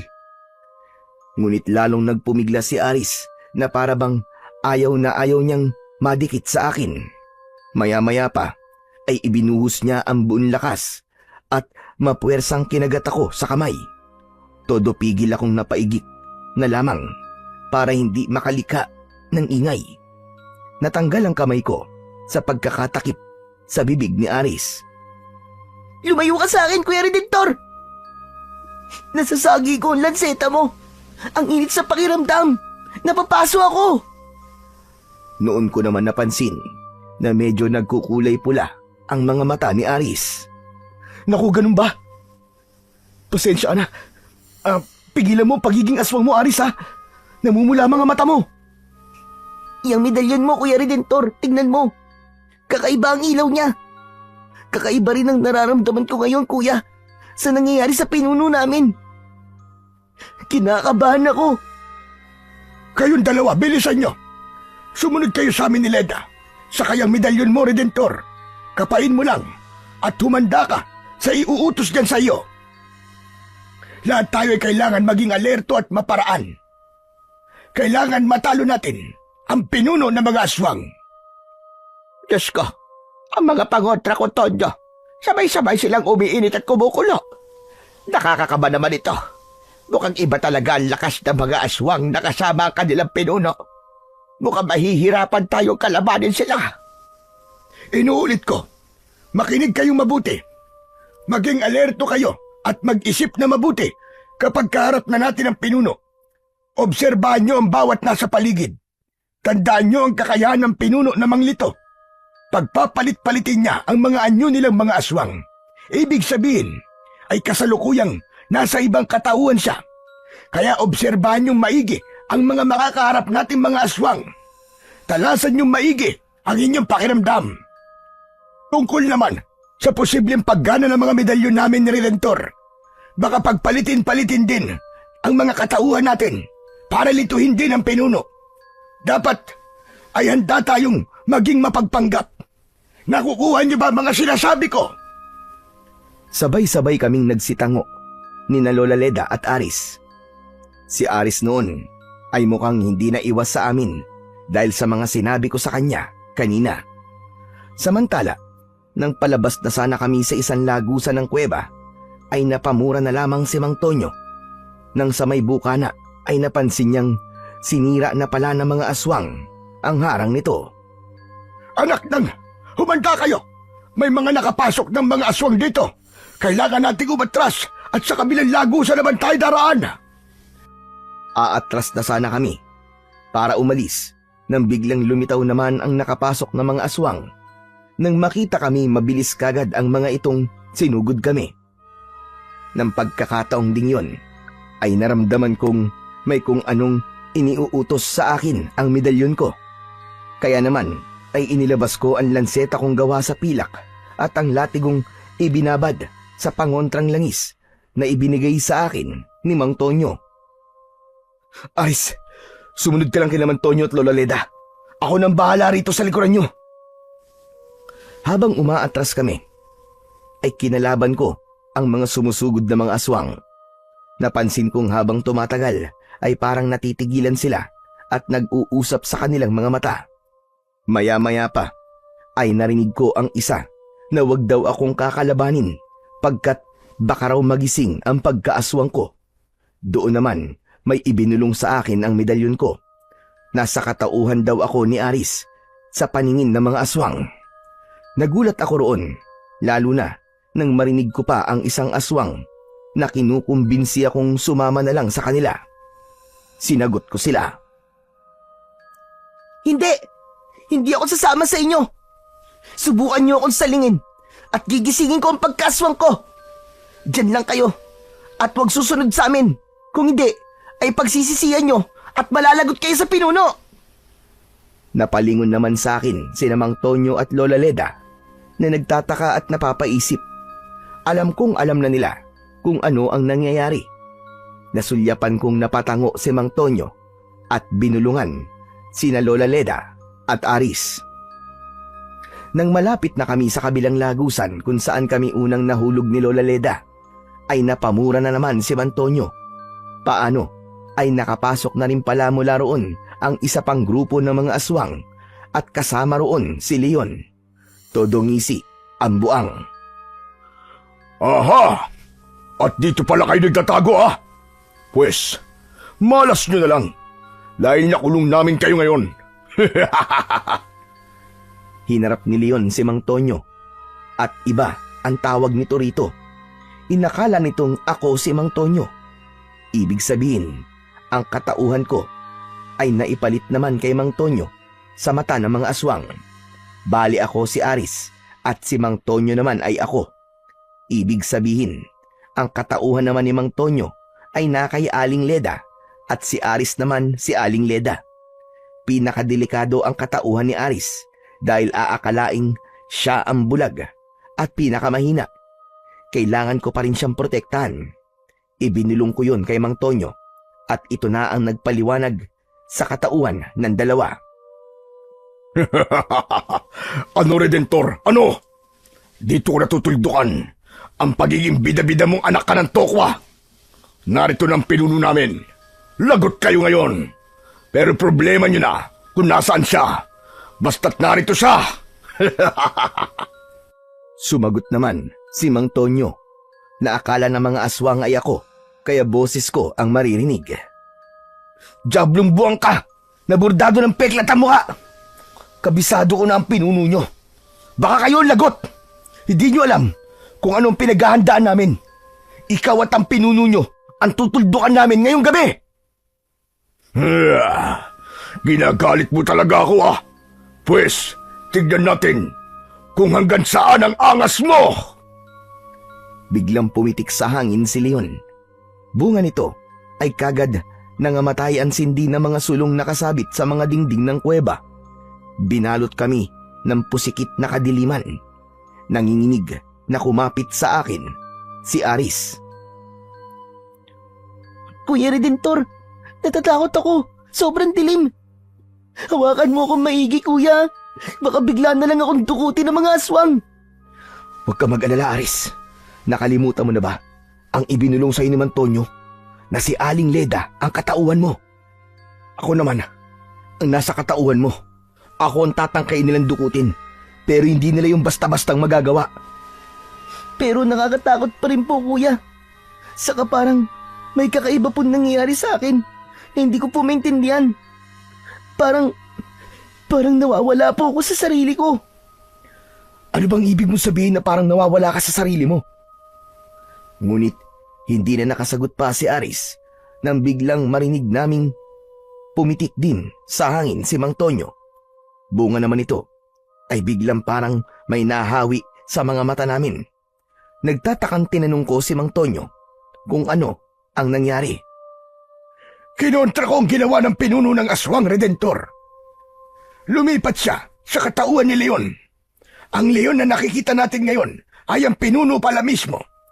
Sa pagpitik ko rin sa hangin na iniutos sa akin ng medalyong ko, ay nabaligtad ang pagdilim ng paligid sa mga mata natin. Igala mo ang paningin mo, hindi ba't nakikita mo pa rin sa paligid ng mga aswang? Pati ang totoong katauhan nila ay nakikita na rin natin. Tignan mo si Leon, ay hindi na si Leon. Siya ang pinuno mismo sa totoong katauhan nito. Nang igala ko ang paningin, ay totoong ngang nakikita ko ang totoong pinuno. Pero may isang bagay na nagpagulat sa amin. Nang balingan naman namin si Aris. Para bang nag-iiba ang anyo nito.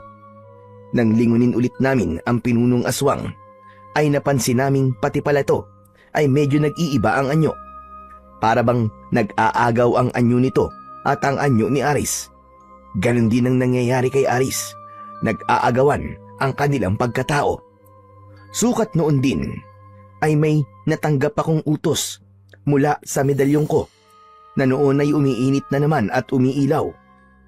Pati pala si Mang Tonyo ay nakatanggap na rin ng utos.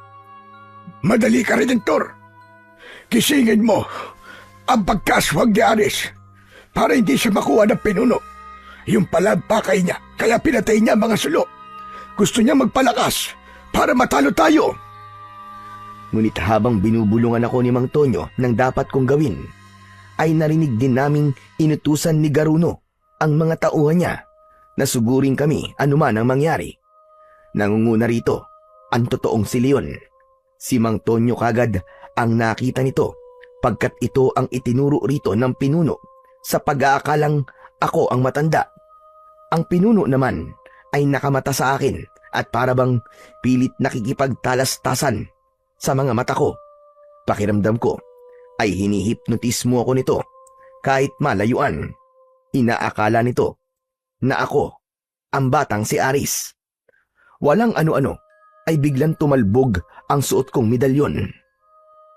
Takang napakapa ako rito. Kasabay nito ay biglang napabulalas ang pinuno at galit na umatungal. Kaya pala ay nalaman na nito na nililito rin namin siya sa pamamagitan ng mga medalyon namin ni Mang Tonyo. Naramdaman pala nito ang suot kong medalyon dahil sa tangka nitong paghihipnotismo sa akin. Muling pumitik ang pinuno sa hangin at muli akong tinitigan. Napamura ito sa kung anumang natuklasan. Makaraan ay sinambit nitong sa kanya raw si Aris at wala raw makapipigil sa kanya na makuha ang bata.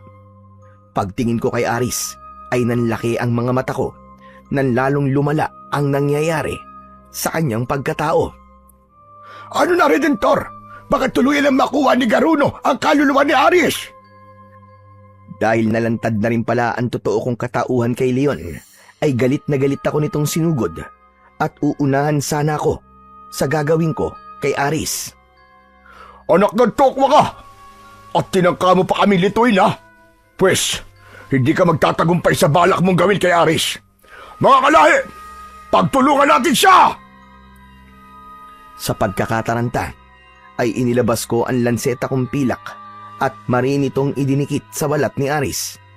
Todo sigaw ito at hindi ko tinigilan hanggang sa mamula ang mga mata nito at tuluyang magising ang pagkaaswang. Malakas akong itinulak ni Aris nang makapagpalit ng anyo. Nagulat ako sa sobrang lakas nito. Naibalibag ako at nadamay pa si Mang Tonyo. Pareho kaming tumilapon at lumagapak sa dingding ng kuweba. Sa pagkakatilapon namin yon ay may mabilis na ginawa si Mang Tonyo. Hinubad nito ang suot na medalyon at isinuot sa akin. Kasunod nito ay mabilis itong sumambit ng munting orasyon at pumitik muli sa hangin. Panahon na para talunin mo si Garuno, Redentor. Ngayon mo na ilabas ang lahat mong tapang. Pagdikitin mo mga medalyon sa iyong palad at pagkakalooban ka nito ng kakaibang lakas at talas mag-isip. Sundin mo ang kahit na anong ibulong sa iyo. Sige na, samantalain mo na ang pagkakataon habang nalilito pa si Garuno. Sinunod ko kagad ang sinabi ni Mang Tonyo. Habang pinagdidikit ko ang mga medalyon, ay galit na galit namang hinarap ni Aris si Garuno. Humanda ka sa amin, Garuno! Ikaw rin, Leon! Tikman niyo ang ganti ng mga magulang kong pinatay at inagawan niyo ng itim na bato! Aba, ang tapang mo naman, bata ka. Sige, sumugod ka at mapupulbos ka sa amin! At tuluyan nang sumugod nang walang takot si Aris. Susugod na rin sana ako, pero bigla akong pinigilan ni Lola Leda nang maramdaman ito ang gagawin ko. Sandali lang, Redentor. Uusap muna natin ang mga pagontra kong lagi sa mga medalyon mo. Dagdag lakas at protection mo na rin. Si Leon ang una kong kinalaban dahil humarang ito sa tangka kong pagtulong kay Aris dahil alam kong dehado ito laban sa mga aswang at kay Garuno. Hoy, Tokwa! Kami ang kalabanin mo! Hindi mo kaya ang pinuno! Ganun ba? Kung ganun, tatapusin ko na rin ang pagbuburda sa mukha mong buwang ka! Sa sobrang gigil ko, ay hindi ko tinantanan si Leon at ang mga kasama nito hanggang sa magkalat sa lupa ang gutay-gutay nilang mga katawan gamit lang ang lanseta kong pilak. Pero kahit putol na at gumugulong na sa lupa ang ulo ni Leon, ay nakuha pa rin itong asarin ako bago tuluyang malagutan ng hininga. Gugulong din ang ulo mo, Tokwa, sa harap ni Garuno! Sa sobrang inis ko, kahit natigok na ang buwang na Leon, ay sinipa ko pa rin ng sobrang lakas ang ulo nito. Tumilapon ito at tumama pa sa banda ni Garuno na noon ay nakita kong tuluyan na sanang paggugutay-gutayin ang nakahandusay na katawan ni Aris sa lupa. Nanlaki naman ang mga mata ko pagkakita sa sinapit ni Aris, duguan at halos hindi na gumagalaw. Hayop ka! Anong ginawa mo kay Aris Garuno? Pwes, humanda ka ngayon. Tatapusin na kita! Nang gabing yon, ay itinodo ko na ang galit ko dahil sa sinapit ni Aris. Pero bago ko kinalaban si Garuno at iba pang mga aswang, ay sinigawan ko muna si Mang Tonyo. Mang Tonyo! Kunin niyo si Aris at tatapusin ko ng Garuno na to! Gigibayin ko ang kuwebang ito, kaya tumakas na kayo! Madali kayo! Sumunod naman si Mang Tonyo. Tinangka pa siyang pigilan at kalabanin ng mga aswang, pero malakas din pala ang bisa ng panghampas niyang latigo na ibinabad sa langis ng pangontrang herbal. Maliksi rin ang kanyang mga kilos, kahit matanda na. Ako naman ay nahirapang pabagsakin ang pinuno ng mga aswang na si Garuno dahil sa taglay nito na dobleng medalyon. Pero dahil dalawa rin ang medalyon ko, ay nakokontra ko naman. Oo, malakas si Garuno, nandi hamak sa akin. Pero dahil sa hawak kong lansetang pilak, kada patama ko rito ay humihina ito ng humihina. Maging ang ibang aswang ay nadadamay sa paghina nito dahil ito ang kanilang pinuno. Hindi ko tinantanan si Garuno hanggang sa tuluyang mawalan ng lakas. Nang bumagsak ito sa lupa, ay doon ko na itinarak ang lanseta sa tapat ng kanyang puso. Nangisay si Garuno habang unti-unting umuusok ang buong katawan. Sumunod ay nilamon ito ng apoy. Ganon din ang nangyari sa iba pang mga aswang sa paligid. Paglabas ko ng kuweba ay giniba ko ito. Ibinuhos ko ang buo kong lakas. Doon natapos ang mga kampon ni Garuno. Inilibing ko sila roon. Ako naman, sa sobrang pagod, ay bumagsak na rin hanggang sa mawalan ng malay. Kinabukasan, nagising na lang ako na naroon na sa kubo ni Mang Tonyo. Katabi ko sa higaan si Aris na noon ay gising na rin, ngunit may mga benda ang buong katawan. Pangiwing na pangiti ito sa akin. Salamat, Kuya Redentor. Naipaghiganti na po natin ang mga magulang ko. At tama po kayo. Lahat nga po tayo ay may papel para tapusin ang kasamaan ni Ayoko palang banggitin at baka mamaya muli siyang mabuhay. Basta, maraming salamat po talaga sa inyo, Kuya Redentor. Tama si Aris. Lahat ng laban sa kasamaan, bata man o matanda, siga o bulag, ay may kanya-kanyang papel na gagampanan. Basta't nakahanda na magtulungan at sa tulong ng pananampalataya sa Panginoong Diyos. Magmula noon, si Aris ay pinagtulungan na rin naming makapamuhay na tulad naming mga tao. Dahil pursigido rin siya, ay nagtagumpay naman siyang tuluyang talikuran ang pagiging aswang. Mula sa pagiging alagad ng dilim, ay naging alagad siya ng liwanag. At nangako siya sa aming lahat na kahit siya ay may lahing aswang, ay hinding-hindi siya magpapailalim sa kapangyarihan nito. Bagkus ay gagamitin niya ang pagiging aswang niya para kami ay tulungan sa posibleng pagsalakay muli ng mga kampon ng kadiliman at pilit na kukunin ang kapayapaan ng mga taong namumuhay ng tahimik. Si Lola Leda naman, bilang isang mahusay na albularyo, ay patuloy na humahanap ng lunas upang mas mapadali ang batang si Aris na kontrolin ang kanyang pagiging aswang at magamit sa tama. Si Mang Tonyo ay buong puso akong tinulungan at hinasa ang aking kakayahan sa pakikipaglaban upang nang sa ganon ay mas magampanan ko ang aking pagiging tagapagtanggol ng mga naaapi laban sa mga kampon ng kadiliman na tulad ng mga aswang.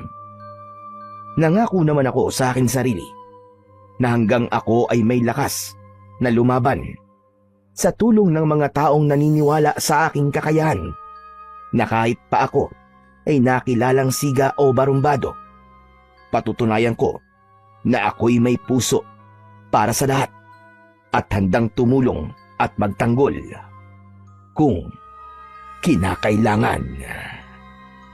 Sa kwentong inyong napakinggan ay ipinakita na hindi basta siga ay wala ng kwenta, at ang tunay na lakas ay hindi nasusukat sa yabang o tapang-tapangan, kundi sa kakayahang pumili ng kabutihan kahit mahirap.